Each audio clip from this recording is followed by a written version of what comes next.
السلام علیکم. آپ کو پتہ ہے کہ ہم سورہ ہود ہم نے کل اسٹارٹ کی تھی اور ہمارا جو ہے سپارہ بالکل ہم نے کل مکمل کیا، کمپلیٹ کیا. تو اس کے بعد ہم ہمیشہ ایک نبی کے بارے میں پڑھتے ہیں اور حضرت موسیٰ علیہ السلام کے بارے میں ہم پڑھ لیتے ہیں اور اسی کو ہم کنٹینیو کریں گے. تو کہتے ہیں اگر تم نے میرے سوا کسی کو معبود بنایا تو میں تم کو قید کر دوں گا. 26-29.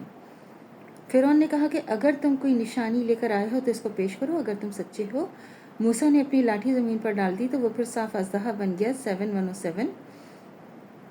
اور اپنا ہاتھ نکالا تو اسی دم دیکھنے والوں کو سفید نظر آنے لگا. قوم فرعون کے سرداروں نے کہا واقعی یہ بڑا ماہر جادوگر ہے. 7:109. یہ چاہتا ہے کہ تم کو تمہاری سرزمین سے نکال کر باہر کرے تو تم لوگ یہ کیا مشورہ دیتے ہو. 7:110. تو انہوں نے کہا کہ آپ ان کو اور ان کے بھائی کو کچھ مہلت دے دیں، چپراسیوں کو شہر میں بھیج دیں. 7:111. فرعون نے کہا کہ اے موسیٰ کیا تم ہمارے پاس اس لیے آئے ہو کہ اپنے جادو کے ذریعے ہم کو ہماری سرزمین سے نکال دو. 20:57. تو ہم بھی تمہارے سامنے ایسا ہی جادو کسی ہموار میدان میں لائیں گے تو تم ہمارے اور اپنے درمیان ایک معاہدہ کر لو، نہ تو ہم اس کے خلاف کریں گے اور نہ تم. 20:58. موسیٰ نے کہا تمہارے لیے تہوار کے دن کے وعدہ ہے اور یہ کہ چاشت کے وقت سب لوگ جمع ہو جاتے ہیں. 20:59. تو غرض فرعون لوٹ گیا اور اپنا سامان جمع کرنا شروع کر دیا اور پھر آیا. موسیٰ نے ان سے کہا کہ ہائے کم بخت، اللہ پر جھوٹ مت باندھو ورنہ عذاب سے فنا کر دے گا جس نے جھوٹ باندھا اور نامراد ہوا. بس وہ اپنی رائے میں اختلاف کرنے لگے اور خفیہ باتیں کرنے لگے. وہ سب کہنے لگے کہ بے شک یہ دونوں جادوگر ہیں کہ اپنے جادو کے ذریعے تم کو تمہاری ملک سے نکال دیں اور تمہارے شائستہ مذہب کو برباد کر دیں. 20:63. تو تم اپنے جادو کا سامان اکٹھا کر لو. تم اپنے جادو کا سامان سارا جو ہے وہ اکٹھا کر لو، پھر قطار باندھ کر، اور آج جو غالب رہا وہی کامیاب ہے. تو وہ تمام ماہر جادوگروں کو اپنے پاس لے آئیں. 7:112. اور جادوگر فرعون کے پاس آ پہنچے. کیا ہمارے لیے کوئی صلاح ہے اگر ہم جیت گئے؟ تو فرعون نے کہا کہ ہاں ضرور، اس کے علاوہ تم مقربین دربار ہو جاؤ گے. ان کو دربار میں انہوں نے اس کو عہدہ بتایا. تو سب جادوگر ایک معین دن کے ایک خاص وقت پر سب جمع ہو گئے اور لوگوں سے کہہ دیا گیا کہ تم سب ایک جگہ جمع ہو جاؤ.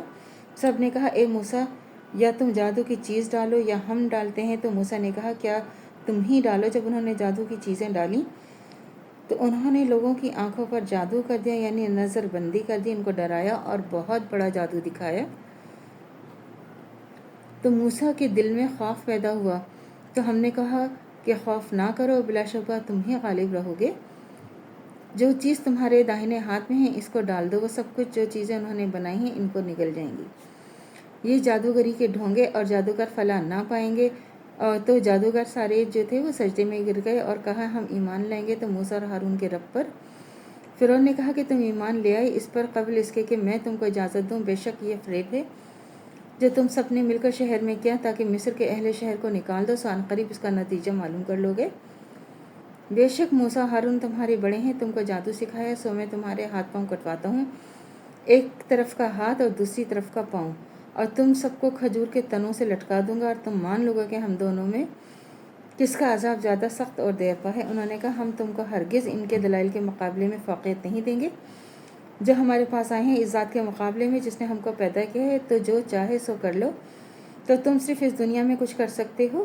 بس اب تو ہم اپنے رب پر ایمان لا چکے ہیں تاکہ وہ ہمارے گناہوں کو بخشے جو تم نے ہم پر زبردستی کے جادو میں وہ بھی معاف کر دے. اللہ بہتر ہے اور باقی رہنے والا ہے. پس موسیٰ پر کوئی ایمان نہ لایا مگر چند لڑکے ان کی قوم کے، وہ بھی فرعون اور اپنے حکام سے ڈرتے ہوئے کہ کہیں مصیبت میں نہ ڈال دیں. اور بے شک فرعون میں ملک میں طاقت رکھتا تھا، کفر و کفر میں حد سے بہت آگے تھا. تو اللہ سے دعا کرنی چاہیے جو ہمارا ایمان ہے مرتے دم تک قائم و دائم رہے. خاتمہ بالخیر ایمان پر ہو. اجازت دیجیے.